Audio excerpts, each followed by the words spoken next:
योगीराम सूरत कुमार योगीराम सूरत कुमार योगीराम सूरत कुमार जय गुरु राया योगीराम सूरत कुमार योगीराम सूरत कुमार योगीराम सूरत कुमार जय गुरु राया योगीराम सूरत कुमार योगीराम सूरत कुमार योगीराम सूरत कुमार जय गुरु राया योगीराम सूरत कुमार योगीराम सूरत कुमार योगीराम सूरत कुमार जय गुरु राया பரம்பொருள் யோகிராம் சுரத்குமார் மகாராஜுக்கு ஜெய் ஓம். அன்பார்ந்த புண்ணியாத்மாக்களே, பரம்பொருள் யோகிராம் சுரத்குமாருடைய பரம கருணையால் இன்றைய தினம் 18 சித்தர்களுடைய ஜீவ சமாதிகள் இருக்கக்கூடிய காணிமடம் யோகிராம் சுரத்குமார் மந்திராலய் இன்டர்நேஷ்னல் பீச்சுகளில் நம்ம பகவானுடைய அருள் குழந்தை சிவகாசி சேர்ந்த சந்தீப் அவர்களும் செல்வராஜ் அவர்களும் இங்கே வந்திருக்காங்க. செல்வராஜுக்கு இன்னும் 29 கல்யாணம் இருக்குது. கல்யாண வேலையெல்லாம் போட்டுட்டு இங்கே வந்து இருக்குது. எனவே பகவானுக்காக எதுவும் செய்யக்கூடிய குழந்தைகள் அவங்க அடிக்கடி அங்கேருந்தே பைக்கிலே வந்துடுவாங்க. இந்த காலையில் கூட அதை சொல்லியிருக்கோம். அதனால் அவங்கள்ட்ட சில காணிமடத்தினுடைய நிலை என்ன, அவர் சாமி எப்படி இருக்கார், பொங்கி ததும்பி பூரணமாக அவருடைய பவர் இருக்குதெல்லாம் உணர்ந்திருக்காங்க பிள்ளைகள். அதை நம்ம அவர்கிட்ட கேட்போம். முதல்ல சந்தீப்பிட்ட கேட்போம், அடுத்தால செல்வராஜிட்ட கேட்போம். நீங்கள் காணிமடம் வந்திருக்கீங்க, பல மாதமாக வந்தாச்சு அப்படி தானே? ஆமாம், ஒரு 6-7 மாதம் 7 மாதம் வந்திருக்கீங்க. தொடர்ந்து வந்திருக்கீங்க. நீங்கள் என்ன உணர்ந்தீங்க சுவாமி? சரி, யோகிராம் சரத்குமார் யோகிராம் சரத்குமார் யோகிராம் சரத்குமார் ஜெய குரு ராயா. அதாவது என்ன உணர்ந்திருக்கேன் அப்படின்னா, இதுக்கு முன்னாடி வந்து நான் வந்து ஐடி ப்ரொஃபஷனில் வந்து வேலை பார்த்துட்ருக்கேன். ஸோ நான் வந்து படித்தது எல்லாமே திருச்சியில் தான் முடித்தேன். தாத்தா பாட்டிக்கிட்ட தான் வளர்ந்தேன். ஸோ ரொம்ப கடைசி பையனால் ரொம்ப செல்லம், ரொம்ப ஆராத்து பண்ணுறது, ரொம்ப சேட்டை பண்ணுறது, வீட்டில் அடங்க மாட்டான், இவன் ஒன்றும் அவ்வளோதான், இவங்க அண்ணெல்லாம் நல்ல நிலைமைக்கு வந்துட்டான், நீ இவனை வச்சு ஒன்றும் செய்ய முடியாது போல் அப்படின்ற மாதிரி இருப்பாங்க. ஆனால் அந்தளவுக்கு சேட்டை பண்ணது உண்மை தான். அப்போ காணிமடம் வந்து முத கேள்விப்பட்டு வந்தோம். வரும்போது அது இன்னும் அந்த நாள் வந்து இதே செல்வராஜும் நானும் தான் வந்தோம். அது வந்து எங்களால் மறக்க முடியாத ஒரு தருணம் எங்கள் எல்லாத்தையும் கூட. அப்போ வரும்போது நாங்கள் என்ன பிளான் போட்டு வரோம் அப்படின்னா, ஃபுல்லாக இங்கே இருக்கலான்னு பிளான் போட்டு வரோம். அதில் செல்வராஜ் வந்து இல்லை பல இடத்துக்கு போகணும் அப்படின்னு சொல்லிடுறாரு. எனக்கு உள்ளுக்குள்ள ஒரு மனச்சங்கடம் இருந்துச்சு. என்னடா வந்த இடத்துல வந்து உடனே போகிறோமே அப்படின்னு சொல்லி அப்புறம் வண்டி வந்து நிப்பாட்டிட்டு எனக்கு அப்படியே கைகளாம் நடுங்குது. நீ ஏன் இப்படி நடுங்கிக்கிட்டு இருக்க? அப்படி ஒரு அமைதி, திருவண்ணாமலையில் இருக்கிற இன்னொரு அமைதி அப்படியே உணர்ந்தினோம். அதுக்கு கம்மியாகவும் இல்லை கூடவும் இல்லை, அதே அமைதி. உள்ளே போன உடனே சாமி வந்து உட்காந்துருந்தாங்க. அன்றைக்கி எங்களுக்காகவே உட்காந்த மாதிரி அந்த ஒரு பாட்டி வந்து சொன்னாங்க, உங்கள் நல்ல நேரம் சாமி இங்கே இருக்காரு அப்படின்னாங்க. முதல்ல நாங்கள் அந்த இடம் வந்தபோதே அந்த இடம் எங்களை ரொம்ப ஈர்த்து ஆட்கொண்டுருச்சு. அப்படி ஒரு அமைதி. சுற்றி அவ்வளோ இடம், வீடு, குழந்தைங்க கத்துறது இருந்தாலும் எங்கள் காதில் எதுவுமே உழலை. ஃபஸ்ட்டு இந்த சைடு உள்ளே போய் சாமியோட திருமேனியை பார்க்கும்போது நல்லா 6 அடி எல்லாம் ஜெய்ஜாண்டிக்கா அப்படி எங்களை வந்து கவலைப்படாதீங்க, இனி முக்தி தான், ஒன்றும் கவலைப்படாதீங்க அப்படின்ற மாதிரி தான் இருந்துச்சு. அப்படி தான் முத இடத்துக்கு வந்தோம். சாமி வந்து ஒவ்வொரு இடமா சுற்றி காமிச்சது, சாமியோட பொருள், சாமியே சாப்பிட்டு ஒரு சில விதைகளை கொடுத்து மரம் இருந்த இடம், அவர் போட்டு உபயோகித்த பொருள் எல்லாமே நம்ம காணிமடத்தில் இருக்குது. அப்படி வரும்போது நிறைய விஷயங்கள் அதுக்கப்புறம் தான் எங்களுக்கு, அதுவரை காணிமடம் பற்றி எங்களுக்கு அவ்வளோ தெரியல. அதுக்கப்புறம் நிறைய விஷயங்கள் கேள்விப்பட்டோம். எனக்கு பொதுவாக என்னென்ன மாற்றங்கள் வந்தது அப்படின்னா, அந்த ஐடியில் வேலை பார்த்தனால அதிகமான ஒரு பதட்டம், ஒரு கோபம், இன்னும் சொல்லப்போனால் ஒரு ஈகோ போகாமல் கூட நிறையா இருந்தது. அப்போ ஏன்னா ஒரு மெட்டீரியலிஸ்டிக் வேலையெல்லாம் மாட்டியிருந்தோம். அடுத்து என்ன பணம், அடுத்து என்ன ஓடணும், ப்ரொமோஷன், இதெல்லாம் ஓடுச்சு. இங்கே வரும்போது இது எல்லாமே எனக்கு அருந்து போச்சு. கோவப்பட்டு என்ன செய்ய போகிறோம், பொறாமட்டு என்ன செய்ய போகிறோம், நிம்மதியான தூக்கமும் இல்லை, என்னடா இது அப்படின்னு சொல்லி வீட்டில் கொஞ்சமாக அப்புறம் மூஞ்சி கொடுத்து கூட பேசுறது இல்லை. அப்புறம் கொஞ்சமாக பேசும்போது அடிக்கடி கன்னியாகுமரி அடிக்கடி தொடர் பயணங்களாக வரும்போது வீட்டிலலாம் என்னடா அடிக்கடி கன்னியாகுமரி போகிற, சாமியாராக மாறிடாத அப்படின்பாங்க. திடீர்னுட்டு ரொம்ப சாந்தமாக பேசும்போதெல்லாம் நீ இப்போலாம் பேச மாட்டேன், நிறைய வந்துட்ட மாற்றம் தெரியுது. பசங்களே, என் கூட இருக்கிற பசங்களே சிவகாசியில் ஆஃபீஸ்லாம் சரி, நீ வர ஒரு 40-50 வயசு ஆயிரம் நீ பேசுகிற, நீ வந்து சரியில்லை, நீ எங்கே போகிற அப்படின்பாங்க. இல்லை அப்போலாம் இல்லை, நீங்களும் வேணா அவரோட காணிமடம் வாங்க அப்படின்னு சொல்லி அப்படி வரவழைக்கப்பட்ட நம்ம துபாயில் இருக்கார் நம்ம நண்பர் ராஜா. அவர் இன்றைக்கி நல்லா உயர்ந்த நிலையில் இருக்கார். அதை அவரே எதிர்பார்க்காத ஒரு பெரிய திருப்பம். பாத யாத்திரை வந்தார், ஒரு 2 தடவை வந்திருக்காரு. 2வது தடவை பாத யாத்திரை. அவசரமாக அவருக்கு விசா, அவர் குடும்ப சூழ்நிலை, விசா கிடைச்சாகிற சூழ்நிலை. கடைசி நாள் வந்து என்ன செய்யணும் தெரியல அப்படின்னு சொல்லி சாமி கிட்ட தான் அவர் வேண்டிக்கிறாரு. அடுத்த நாள் அதுக்கு விசா அப்ளை பண்ணி அதுக்கு அடுத்த நாளே அவருக்கு வந்து உடனே கூப்பிடணும், ஏஜென்சிலேருந்து அவர் வந்து உடனே துபாய் வரணும்னு சொல்லி நல்ல சம்பளத்தில் போனார். அப்போ வந்து காணிமடத்தில் நம்ம செல்வகுமார் ஐயா வந்து அப்போ எனக்கு வந்து இது கொடுத்து விட்ருந்தாங்க, அந்த மரப்பகையில் செஞ்ச சின்ன பாதங்கள், சாமியோட ஃபோட்டோ இதெல்லாம் கொடுத்து விட்ருந்தாங்க. அப்போ துபாய் போகும்போது மறக்காம வச்சுக்கோ, கொண்டு போ அப்படின்னு சொல்லி அவர் கொடுத்து விட்ருந்தேன். அவர் மாத சேலரி அந்த திராம்சம் வாங்கினாப்புல, மொத்தம் 1 மாத சேலரி வாங்கி சாமியோட பாதத்தில் வச்சு அங்கேருந்து துபாயிலேருந்து ஃபோட்டோ எடுத்து நீங்கள் இங்கே அனுப்பிச்சி விட்ருந்தாரு. என்னோட 2-3 வயசு சின்ன பையன், 20 வயசு பையன் அவன். எனக்கு நம்பவே முடியல, அவ்வளோ கெட்டியாக எங்கள் கூட வந்த அத்தனை பேரும் அவ்வளோ கெட்டியாக பிடிச்சிக்கிட்டாங்க. ரொம்ப ஒரு அடித்தட்டு வாழ்க்கை தான், அன்னன்னைக்கு ஒரு இதை தான் வச்சு ஓடணும், அவ்வளோ வைராகியமாக சாமியை பிடிச்சிக்கிட்டாங்க. வேறு சாமி ஃபோட்டோவெல்லாம் கூட எடுத்துட்டு பகவானோட ஃபோட்டோ மாட்டுற அளவுக்கு ஒரு வைராக. நான் கூட சொன்னேன், அப்படி கூட வேணாம், பக்கத்தில் கூட மாட்டி வச்சுக்கோங்க, அதனால் ஒன்றும் இல்லைன்னு. இல்லை சாமி தான், ஒரே நாளில் வந்து மாற்றம் அவருக்கு. அந்த மாதிரி என் கூட நண்பர் ஸ்ரீகாந்த் அப்படின்னு சொல்லி நானும் அவரும் ஐடியில் ஒர்க் பண்ணிகிட்டு இருந்தோம். அவருக்கும் பாத யாத்திரை வந்து முடித்த பாத யாத்திரை வந்துட்டு இருக்கும்போது அவரும் வேலை இல்லை, நானும் அவருக்கும் வேலை இல்லை. உடனே ஒரு கால் வந்துச்சு, இந்த மாதிரி உடனே இன்டர்வியூ ஸ்கெடியூல் பண்ணுறோம், அடுத்த நாள் சென்னை வாங்கன்னு சொல்லி சென்னை அட்டன் பண்ணார். ஒரே வாரத்தில் ஒரு டென்மார்க் போயிட்டார். யூரோப்பில் உள்ள ஐரோப்பிய தேசத்தில் ஒரு டென்மார்க் போயிட்டார். ஒரு 7 நாள் அங்கே தங்குற வாய்ப்பு கற்பனை கூட பண்ணி பார்க்க முடியல. இதே மாதிரி ஸ்பீடு ப்ராசஸாக விசா, வெள்ளிக்கிழமை விசா அப்ளை பண்ணுறாங்க, சனிக்கிழமை அப்புறம் ஆகுது, ஞாயிற்றுக்கிழமை டிக்கெட் போட்டு 7 நாளில் இருந்துட்டு வந்தாங்க. சாமியோட ஃபோட்டோவை இங்கே காணிமடத்தில் கொடுத்த ஃபோட்டோ அவர் அதை கொண்டு போயிருந்தார். மிகப்பெரிய மாற்றம் என்னென்னா, வாழ்க்கையோட இயல்பை நல்லா புரிஞ்சுக்கிட்டோம். கோவப்படுறதுனால அடுத்தவங்கள குறை சொல்கிறதுக்கும் நம்ம இங்கே வரல, யாரையும் உபதேசிக்கும் நம்ம இங்கே வரல, நம்ம இங்கே வந்தது நம்ம யாருன்னு கண்டுபிடிக்கிறதுக்கு. அப்படி நம்ம யாரும் கண்டுபிடிக்கிறதுக்கு உதவுறது வந்து கவசமாக இருக்கிறத நாம மட்டும்தான். ஏன்னா ரமண மகரிஷி கூட இதை பற்றி சொல்லியிருக்காரு, ஏதாச்சும் ரெனமத்தை சொல்லிக்கிட்டே இருங்க அப்படின்னு சொல்லும்போது கூட அது உங்களுடைய ஈகோ அந்த இதெல்லாம் சுழற்சியெல்லாம் அறுக்கும்போது அந்த நாமத்தை சொல்கிற நீ யார் அப்படின்ற நிலைமையில கொண்டு வந்து விட்டுரும். அதனால் கவலைப்பட வேணாம், நாமத்தை சொல்லிக்கிட்டே இருங்க அப்படின்வாங்க. நம்ம பகவான் கூட சொல்லியிருக்காரு, நீங்கள் பெருசாக ஹோமம் வளர்க்க வேணாம், அது செய்ய வேணாம், இது செய்ய வேணாம், பூஜை புனஸ்காரம் எதுவும் செய்ய வேணாம், இந்த பிச்சைக்காரனோட ஃபோட்டோ கூட வேணாம், அது கீழே இருக்கிற யோகிராம் சரத்குமார் அப்படின்ற நாம வந்து ரொம்ப ரொம்ப முக்கியமானது. இதை சொல்கிறது உங்களுக்கு மட்டும் இல்லை, உங்கள் சுற்றி இருக்கிறவங்கள மட்டும் இல்லை, இந்த உலகம் இந்த பிரபஞ்சத்துக்கே வழிகாட்டக்கூடிய ஒன்றா தான் இருக்கும் அப்படின்னு சொல்லுவாங்க. அப்படிப்பட்ட வாழ்க்கையில் எனக்கு மிராக்கிள்ஸ் நடந்துச்சு. பல பேர் சொல்லுவாங்க வாழ்க்கையில் அது நடந்துச்சு இது நடந்துச்சு சாமி நாமத்தில். எனக்கும் நடந்துச்சு. எப்படின்னா, கனவுலையே ஒரு முறை ஒரு கனவு, ஏதோ நடு காட்டு ஒரு லேண்ட்ஸ்கேப், ஒரு பறந்த வெளி ஒரு இடம், அப்படி போயிட்டு இருக்கும்போது நல்ல ஒரு நைட் நேரம், நல்ல முழு நிலவு, ஒரு இடிக்குது. கரெக்டாக அந்த இடத்துல நான் மட்டும்தான் போகிறேன், ஒரு மூட்டை பின்னாடி வச்சுக்கிட்டே போகிறேன். அது என்ன மூட்டை எதுவுமே எனக்கு தெரியல. என் தலையில் வந்து அந்த இடி விழுகும்போதே யோகிராம் சரத்குமார்னு கத்துறேன். ஆனால் இடி எம்மளை விழுந்துருச்சு, ஆனால் எனக்கு ஒன்றும் ஆகலை. அப்படியே நான் பாட்டில் நடந்து போயிட்டுருக்கேன். ஏதோ ஒரு பிரச்சனை, நாங்கள் ஒரு 4 பேர் மாட்டிட்டு நிற்கிறோம் ஒரு இடத்துல, யாரும் எங்களை ஒரு மிரட்டுறாரு. நான் ரொம்ப பயப்படுறேன். கூட இருக்கிற 3 பேர் கூட அவ்வளோ தைரியமாக இருக்காங்க. நான் ரொம்ப பயப்படுறேன், என்ன செய்ய போகிறேன்னு தெரியலையே. மனசுக்குள்ளே யோகிராம் சரத்குமார் ஜெயகுரான்னு சொல்லிகிட்டே இருக்கேன். டக்குன்னு அந்த என் கூட அந்த 3 பேர் எந்திக்கிறாங்க. அந்த ஒருத்தர் பின்னோக்கி நகர ஆரம்பிக்கிறாரு. அது என்ன கனவு ஏன் கனவுன்னு சொல்லலை, ஆனால் நான் புரிஞ்சுக்கிட்டது ரைட், நாமும் கவசமாக இருக்கும். ஏன்னா சாமியே உத்தரவாக சொல்லியிருக்காரு, நாம் சொல்கிறவங்க கிட்ட இந்த பிச்சைக்காரன் இந்த தந்தை கூடையே இருப்பார், நீங்கள் அதை பற்றி கவலைப்பட வேணாம். அதனால் நீங்களும் நாமத்தை சொல்லுங்கள். நிச்சயம் அது வந்து வார்த்தையால் சொல்ல முடியாத ஒரு பரவசம் தான். அதை நாம நிச்சயம் உங்களை கரை சேர்த்துறோம், கண்டிப்பாக கரை சேர்த்துறோம். இந்த பிறப்பும் வேணாம் இறப்பும் வேண்டாம், அந்த முக்தி அடைகிறதுக்கு நாம மட்டும்தான் ஒரே பாடு. அதை மறக்காமல் அது வந்து அதை நல்லா சொல்லிக்கிட்டே இருங்க. பலன் எதிர்பார்க்காம சொல்லுங்கள்.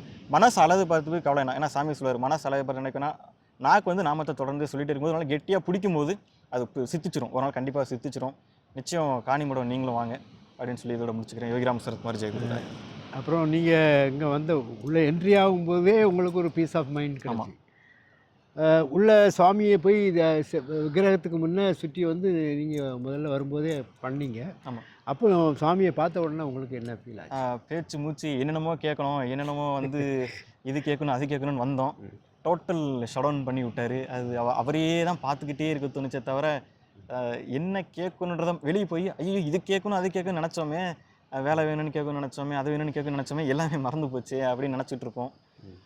நினச்சிட்டு இருக்கும்போது கூட டக்குன்னு ஒரு மெசேஜ் வரும், காணிமோட மெசேஜில் ஒரு ஃபோனில் நோட்டிஃபிகேஷன் வரும்போது நீ நினைக்கும் போது இல்லை நான் நினைக்கும் போது தான் அப்படின்னு வரும். அது எங்களுக்கே வந்து அதான் ப்ரெசன்ஸ். இந்த மாதிரி வழிகளில் தான் சாமி ஏதாச்சும் உணர்த்திக்கிட்டே இருப்பார் அப்படின்னு தோணும்.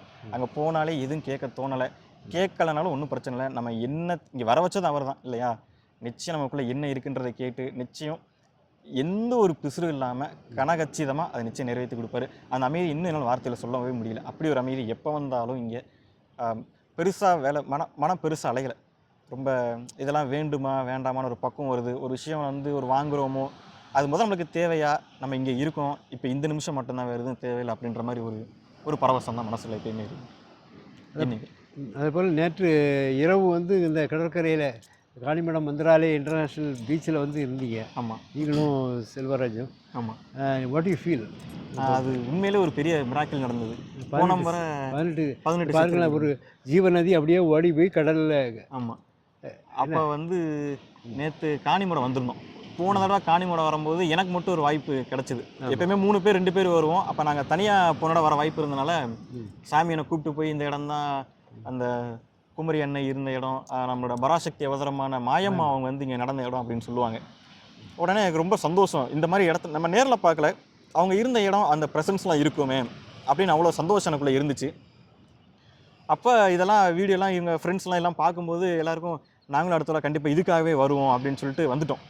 அப்போ நேற்று வந்து சரியாக ஒரு 11 மணிக்கு நாங்கள் ரூமுக்கு வந்துட்டோம். சிவகாசிலேருந்து கிளம்பி ரூமுக்கு வந்துட்டோம். திங்ஸ்லாம் வச்சுட்டு உடனே ஓடுறோம்.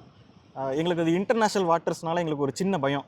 ஒரு வேளை வந்து ரெகுலேஷனுக்காக யார் வந்தால் நம்ம என்ன செய்கிறது, என்ன சொல்கிறது, நம்மளால் மாட்டிக்கிட்டு இவங்களுக்கு எதுவும் கெட்ட பேர் ஆகிடக்கூடாது, வந்து அந்த சிரமத்தை ஏற்படுத்திடக்கூடாதுன்ட்டு பயந்துக்கிட்டே தான் வந்தோம். யாருமே இல்லை. அப்போ இவர் நம்ம செல்வராஜ் என்ன பண்ணிட்டாரு, பேசாமல் இங்கேயே உட்கார போகிறேன், கண்ணை மூடி உட்கார போகிறேன் உட்காந்துட்டாரு. நானும் ஒரு கட்டத்தில் செல்வராஜ் வாங்க போவோம், நேரம் ஆயிடுச்சு, காலையில் எந்திக்கணும், மணி ஒரு 12 கிட்ட ஆயிடுச்சு. இவர் அசைஞ்ச பாடு இல்லை. இல்லை வரமாட்டேன். நான் மனசுக்குள்ளே மாயம்மா நீங்கள் வந்து இருக்கிறது உண்மையில இருந்தால் ஏதாச்சும் ஒரு சங்கல்பம் உங்களுக்கு ஒரு அசிரீரி வாக்காவோ ஏதாவது ஒன்று நீங்கள் பண்ணித்தரணும் அப்படின்னு நினச்சி ஒரு 2 நிமிஷம் உட்காந்து இருக்கேன். மணியை பார்க்குறேன், மணி கரெக்டாக ஒரு 12:15. கரெக்டாக அங்கேருந்து நிற்கும்போது எனக்கு அப்படியே ஒரு இடது பக்கமாக ஒரு சலசலப்பு சத்தம், நாய் மட்டும் ஒரு நாய்க்குட்டி கத்துற மாதிரி சத்தம். சரி அது அசிரீரி கொடுத்துட்டாங்க போல, கடமை சொல்கிறாங்க போல, இவர் உசுப்பிட்டேன், நல்லா எழுப்பி விட்டேன். எந்திரிச்சு தான் நடக்கிறோம். ஒரு சவுண்டு கேட்டுச்சு. ஒரு 10-20 நாய் அங்கேருந்து ஓடுது, சுற்றுது, தாவுது, வாலாட்டுது. அவ்வளவு நாய்கள். ஆமாம், அதான் அவங்க ப்ரெசன்ஸ் தான். எப்படி ஒரு 10-20 நாய் இருந்துச்சுன்னு எங்களுக்கு தெரியல. ஒரு சவுண்டு தான் கேட்டுச்சு. பார்த்தா சுற்றி வாலாட்டிக்கிட்டு அத்தனை ஜீவன்களும் ஓடிச்சு. அதை பார்க்கும்போது அவ்வளோ ஒரு சந்தோஷம். நம்ம ஒரு ஆள், நம்மளுக்கு என்ன தகுதி இருக்குது, நம்ம சொல்கிறதும் நடக்குது அப்படின்னு சொல்லி நினைக்கும்போது இருந்தது. அவங்க இந்த மாதிரி ப்ரெசன்ஸ் இருக்குன்றது நமக்கு ஒரு ஒரு கவசமாக தான் இருக்குது. எந்த பிரச்சனைனாலும் வந்து உடனே அவங்கள்ட்ட முறையிட்டுலாம் அப்படின்ற மாதிரி ரொம்ப ஃபீல் பண்ணும். அதனால் எல்லோரும் காணிமடம் கடல் சாமியே சொல்லியிருக்காரு. சாமியும் வந்து இருந்திருக்காங்க. நம்ம 8 தடவை வந்ததாக பார்த்திபன் அவர்கள் சொல்லியிருக்காங்க. சாமி சொல்லியிருக்காரு காணிமடத்துக்கு 8 பிச்சைக்காரன் 8 முறை வந்திருக்கேன். வேறு சொல்வார் யோகிராம் சுரத்குமார ஜெயகுருராய. நான் உங்களை பற்றி சொல்லுவேன். அன்பார்ந்த புண்ணியாத்மாக்களே, நம்ம செல்வராஜ் அவர்களும் நம்ம சந்தீப் கூட வந்திருக்காரு. அவருக்கு இன்னும் ஒரு வாரத்தில் அவருக்கு கல்யாண பத்திரிக்கை பகவானுக்கு கொண்டு வந்திருக்காரு. அதில் ஆப்பிள், ஆரஞ்சு என்னென்ன உண்டோ அவ்வளோ பழ வர்க்கங்களும் கொடுத்து இன்றைக்கி காலையில் நீங்கள் பார்த்துருப்பீங்க, கோமாதா பூஜை இவங்க 2 பேரும் தான் பண்ணாங்க. அவ்வளோ பெரிய பாக்கியத்தை பெற்றவர்கள். அவருடைய கல்யாணம் ஜாம் நடக்கும். நாங்களும் போகணுன்னு நினச்சிருக்கோம். குரு அருளால் நம்ம வந்து உங்கள் திருமணத்துக்கும் வருவோம். நீங்கள் இந்த காணிமடத்தில் பெற்ற அனுபவத்தை சொல்லுங்கள். பிரசன்ஸ் சாமியுடைய. யோகிராம் சுரத்குமார ஜெயகுருராய. எனக்கு என்ன பெரிய திருப்பம்னா, நான் ரொம்ப சரக்கு அடிப்பேன். எல்லா கெட்ட பழக்கடிப்பேன். சந்தீப் சொன்ன மாதிரி தான். அதிகமாக கோவப்படுவேன், அடவாணித்தனமாக நிறையா சேட்டைகள் நிறையா பண்ணுவேன். கூட பாத யாத்திரை திருச்செந்தூர் வந்திருந்தோம். சந்தீப் தான் சொன்னாப்புல. அவர் சந்தீப் திருச்சியில் இருந்தாப்புல. நான் சொன்னேன், சந்தீப் வாங்க திருச்சியில் இருக்கீங்களா, திருச்செந்தூர் போவோம். திருச்செந்தூர் போயிட்டு நம்ம கன்னியாகுமரி திருவள்ளுவர் சிலையை பார்த்துட்டு அப்படியே நம்ம வீட்டுக்கு போகலாம் சந்தீப் அப்படின்னு சொன்னதை சந்தீப் சொன்னாப்புல. இல்லை அப்படிலாம் இல்லை, நம்ம காணிமடம்னு ஒரு இடம் இருக்குது, அங்கே போகலாம். நான் கூட கேட்டேன், அது ஜீவசமாதியா அப்படின்னு கேட்டதுக்கு இல்லை, அது மந்திராலயம், நம்ம அங்கே போயிட்டு வரலாம் அப்படின்னாப்புல. சரி நாங்களும் வரும்போது பிளான் போட்டு போகிறோம். காணிமடம் போகணும், காணிமடத்துலேருந்து திருவள்ளுவரை பார்க்கணும், திருவள்ளுவரை பார்த்துட்டு நெல்லையப்பரை பார்த்து நேராக வீட்டுக்கு போகலாம் அப்படின்னு நாங்கள் வந்துக்கிட்டு இருக்கோம். நேராக இங்கே வந்தோன்னே நீங்கள் உட்காந்துருந்தீங்க. சுவாமி பொன்காமர சுவாமிஜி உட்காந்துருந்தாப்புல. விறுவிறுன்னு உள்ளே வந்தேனே சந்தீப் என்னாப்புல, சந்தீப்பை பார்த்து சுவாமி உங்கள் எதிரில் தான் இருக்காப்புல அப்படின்னு சொன்னாப்புல. நானும் யோசிச்சுட்டு இருந்தேன், ஒரு வாட்டி இப்படி பேசிக்கிருக்காப்புலையே அப்படின்ட்டு. சந்தீப் பொசுக்குன்னு காலில் விழுதுண்டாப்புல. அப்பையும் யோசிக்கிறேன், என்னடா இவர் பார்க்குற ஆளெல்லாம் காலில் விழுகிறாப்புல, என்னடா அப்படின்னு யோசிச்சுக்கிட்டே இருப்பேன். அப்புறம் காலில் விழுந்தோன்னே சுவாமி சொல்கிறாங்க, பிரகாரத்தை சுற்றி வாங்க அப்படின்னு. சுற்றி வந்து பார்க்கும் போதில் என்னாலே என்ன நம்ப முடியல. நானும் இவர் காலில் நானும் விழுந்து கும்பிட்றேன். என்னன்னு பார்த்தா அப்புறம் தான் சந்தீப் எடுத்து சொன்னாப்புல, இந்த மாதிரி அவங்கக்கிட்ட இத்தனை பேர் இருந்திருந்தாங்க, எனக்கு அங்கனக்குள்ளே உணர்த்திட்டாப்புல மனுஷன். உணர்த்தினால நாங்கள் அப்படியே வீட்டுக்கு போயிட்டோம். அந்த பிளான்லாம் கேன்சல் பண்ணிட்டு நேராக வீட்டுக்கு போயாச்சு. வீட்டுக்கு போனேன்னே முதல் திருப்பம் சைவம் ஆனேன். நல்லா கறிகள் சாப்பிடுவேன். சுவாமியை பார்த்துட்டு போனேன்னே சைவம் ஆகிட்டேன். சைவம் ஆகிட்டு அப்புறம் கொஞ்சம் கொஞ்சமாக கெட்ட பழக்கத்தில் குறைக்க ஆரம்பித்து பகவான் அவர் திருச்சிக்கு எதாவது போனால் எனக்கு பகவான் ஃபோட்டோக்கள் எதாவது வாங்கிட்டு வருவாப்புல. வாங்கிட்டு வந்து அதை வண்டியில் வச்சு ஓட்டிக்கிருப்பேன். அந்த கோபங்கள் படிப்படியாக எனக்கு குறைய ஆரம்பிச்சிச்சு. அதுலேருந்து நம்ம 2வது ட்ரிப் வந்திருந்தோம், பௌர்ணமி பூஜைக்கு வந்திருந்தோம். நான், ராஜா, சந்தீப் உண்டு. இங்கே வந்ததுனால என்ன முழுசாக கிடச்சி மன அமைதி கிடச்சிது, மன நிம்மதியும் கிடச்சிது. எது மேலே ஆசைப்பட தேவையில்லை, எல்லாமே பகவானே தேர்ந்தெடுத்து கொடுப்பார். நம்மளுக்கு என்ன தேவையோ அவர் கொடுப்பார் அப்படின்னு தெரிஞ்சுக்கிட்டேன். அன்னைக்கு தான் வேண்டிட்டு தான் போனேன். சாமியே இந்த மாதிரி வீட்டில் இப்படி சொல்லிக்கிருக்காங்க என்னன்ட்டு. மறாவது மாதமே ஒரு பொண்ணு வந்து நிச்சயமாச்சு. இந்த வர 29ஆம் கல்யாணம் நம்மளுக்கு. செல்வராஜ் அவர்கள் சொன்னாங்க. அதே போல் பகவான் தடுத்து ஆட்கொண்டுருக்காங்க. அவங்க என்னடா இவர் காலில் விட எடுத்ததெல்லாம் காலில் விடுறாருன்னு நினச்சாங்க. இப்போ ஒரு பெரிய லெவலில் ஆகிட்டாங்க. அதாவது நான் வெஜிடேரியன் சாப்பிட்டவங்க வெஜிடேரியனுக்கு வர்றது ரொம்ப கஷ்டம். இது யாராலையும் முடியாது. பகவானுடைய பரம கருணையால் அதை விட்டுருக்காரு. நல்லா சாப்பிடுவேன். அதே போல் மது பழக்கங்கள்லாம் எல்லாம் இருந்திருக்கு. நான் இங்கே வந்த பிறகு எனக்கு எல்லாம் மாற்றிட்டேன். பண்ணுற குடிக்கே கிடையாது. இப்படி ஓப்பனாக கன்ஃபெஸ் பண்ணுறக்கூடிய ஆட்கள் உலகத்தில் பார்க்க முடியாது. எல்லாம் உள்ளே ஒன்று வச்சுருக்கோம், வெளியே ஒன்று பேசுவாங்க. அந்த அளவில் செல்வராஜ் அவங்க வீட்லேயே ரொம்ப சந்தோஷப்பட்டாங்க. அவங்களே நம்ப முடியல, அவங்களால என்ன ஏன்னா நீ ஆட இப்படி இருக்க அப்படின்னு. பசங்க எல்லாருமே வந்து இல்லை நீ பழைய படி மாறிடுவேன்லாம் சவால்லாம் விட்டாங்க. அவங்களால கடைசியாக பண்ண முடியல. அவங்க அம்மா அப்பா இப்போ அவருக்கு அவ்வளோ மரியாதை கொடுக்குறாங்க. ஏன்னா பையன் ஒரு நல்ல வழியில் இருக்காண்டி. இப்போ நான் கிளம்பி வரும்போது கூட கல்யாணத்துக்கு ஒரு வாரம் எந்த வீட்லையும் அனுப்ப மாட்டாங்க. ஒரு மணமகன் நிச்சயம் எனக்கு பிரச்சனை இல்லை, சாமி பார்க்க போகிறீங்க, எனக்கு ரொம்ப சந்தோஷம். அவங்க வீட்டில் அவங்களே கையால் பழம் இதெல்லாம் பத்திரிக்கை எல்லாம் அவங்களே வழி அனுப்பிச்சு குடும்பத்தோடு எங்களை வழி அனுப்பிச்சுட்டாங்க. பத்திரமா போயிட்டு வாங்க அப்படின்னு சொல்லி அனுப்பிச்சாங்க. அந்தளவுக்கு உங்களுக்கு சந்தோஷம். ஏன்னா பையன் இந்தளவுக்கு மாறிட்டான் அப்படின்னு நினைக்கும் போது சந்தோஷம். சாமியோட படம் தான் வண்டி, அவர் டாட்டா ஏசி வச்சிருக்காரு. அந்த ஃபோட்டோலாம் அவர் தான் வச்சு டெய்லி வண்டி கூட்டிகிட்டு இருக்காரு. அந்த டெய்லி ஊதுபத்தி காமிச்சு வண்டிக்குள்ளேயே காமிச்சு அதுக்குன்னு தனியாக கீழே அந்த டஸ்ட் கூடன்னு வாங்கி வச்சு அது கூட ஃபோட்டோ எடுத்து கூட போட சொல்கிறேன். அந்த கூட வாங்கி வச்சு டெய்லி பூஜை பண்ணி வண்டி ஓட்டிகிட்டு இருக்காரு. அந்த மாதிரி பகவானுடைய பரம பக்தர்கள் ஆகிட்டாங்க. இந்த மாதிரி ஒவ்வொருத்தரையும் நீங்கள் வாழ்க்கையில் இங்கே வந்து ஒரு முறை வந்து சாமியை தரிசனம் பண்ணிட்டு போங்க. போனீங்கன்னா உங்கள் வாழ்க்கையில் உடனடியாக மாற்றம் பகவான் செய்வார். எங்கள் காஞ்சிபுரத்தில் பாருங்கள், தியானம் வந்து ஒரு அன்பர், பாம்பே நண்பர் அப்படி பண்ணலாமே, இதை கொஞ்சம் விரிவாக்கம் பண்ணலாமேன்னு ஒரு வார்த்தை தான் சொன்னார். சொன்ன பிறகு அது பாட்டுக்கு அந்த வேலைகள் நடக்கிறது, திருப்பணிகள் நடக்கிறது. அடுத்தால பக்கத்துலேயும் நிலம் வாங்கிட்டோம். பகவானுடைய பரம கருணை பொங்கி ததும்பி பூரணமாக இருக்குது. என்ன வேண்டத்தக்கது அறிவோய், எனக்கு என்ன தரணும் தெரியும், இவருக்கு இதை தான் கொடுத்தா இதை வச்சு காப்பாற்றுவான். வேண்டத்தக்கது அறிவோயின்னு வேண்ட முழுதும் தருவாயின்னு, என்னத்தை கேட்டாலும் கொடுப்பார். அப்படிப்பட்ட பெருமான் நமக்கு கிடச்சிருக்காரு. அதனால் நம்ம செல்வராஜ் கல்யாணத்தில் எல்லோரும் பார்ப்போம். சிவகாசியில் இருக்க பக்தர்கள்லாம் வாங்க கல்யாணத்துக்கு என்று அன்புடன் கேட்டுக்கொள்ள. நம்ம வீட்டு கல்யாணம், சாமி வீட்டு கல்யாணம், அதுக்கு மேலே ஒன்றுமே இல்லை. ஜெய் யோகிராம் சுரத்குமார் மகாராஜுக்கு ஜெய் ஓம். வெற்றி வெற்றி, ஜெயம் ஜெயம், ஜெயம் ஜெயம், வெற்றி வெற்றி.